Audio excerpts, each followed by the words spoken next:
Hello বন্ধুরা, যাদের এজভিজ camera hang হয়ে যায় তখন তাদের প্রয়োজন পড়ে এই এজভিজ ক্যামেরাটি রিসেট দেওয়ার। তো আজকে আমরা দেখে নিব কিভাবে একটি এজভিজ ক্যামেরা খুব সহজেই রিসেট করে নেওয়া যায়। বন্ধুরা, আপনারা দেখছেন এমসিপি লেবার, আমি তাপস আছি আপনার সাথে। যারা আমার চ্যানেলটি এখনও সাবস্ক্রাইব করে রাখেন দয়া করে এখনই সাবস্ক্রাইব করে রাখুন। যারা সাবস্ক্রাইব করে রাখছেন তাদেরকে অসংখ্য ধন্যবাদ। তো চলুন শুরু করে যাক আজকের এই মূল ভিডিওটি।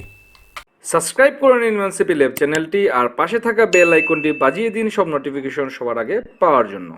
তো বন্ধুরা, প্রথমে আপনাদের এজভিজ ক্যামেরাটিতে পাওয়ার প্লাগিং করে নিতে হবে এবং ক্যামেরাটির ঠিক নিচে মেমোরি কার্ড যেখানে বসা হয় ঠিক পাশে একটি ছোট রিসেট লেখা বটম থাকে, যেখানে আপনাকে 10 সেকেন্ড ধরে রাখলে অটোমেটিক ক্যামেরা থেকে একটি ভয়েস কমান্ড দিবে, দ্য ক্যামেরা ইজ রিসেটিং।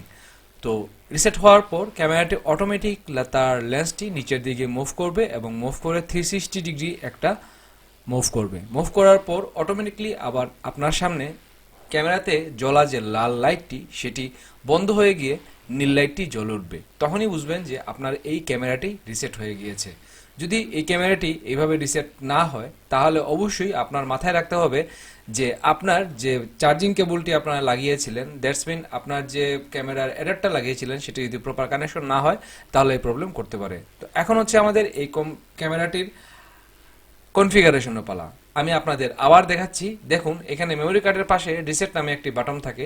এই বাটনটিতে যদি আপনারা 10 সেকেন্ড ধরে রাখেন তাহলে কিন্তু আপনার এই ক্যামেরাটি রিসেট হয়ে যাবে এবং একটি ভয়েস কমান্ড দিবে। ভয়েস কমান্ডটি কেমন হবে সেটি এই ডিসপ্লেতে এখন আপনারা শুনতে পারবেন। তো বন্ধুরা, এই ছিল আজকের এই ভিডিওটি। ভিডিওটি যদি আপনাদের ভালো লেগে থাকে তাহলে অবশ্যই আমার ভিডিওতে লাইক করে দিন, কমেন্ট করে দিন কেমন হলো। যারা এখন আমার চ্যানেলটি সাবস্ক্রাইব করে রাখেন দয়া করে এখন আমার চ্যানেলটি সাবস্ক্রাইব করে রাখুন। ভালো থাকুন, সুস্থ থাকুন। দেখা হবে নতুন কোনো ভিডিও নিয়ে। নতুন ভিডিওর আমন্ত্রণ জানিয়ে শেষ করছি আজকের ভিডিও। সবাইকে অন্তরস্থল থেকে স্যালুট।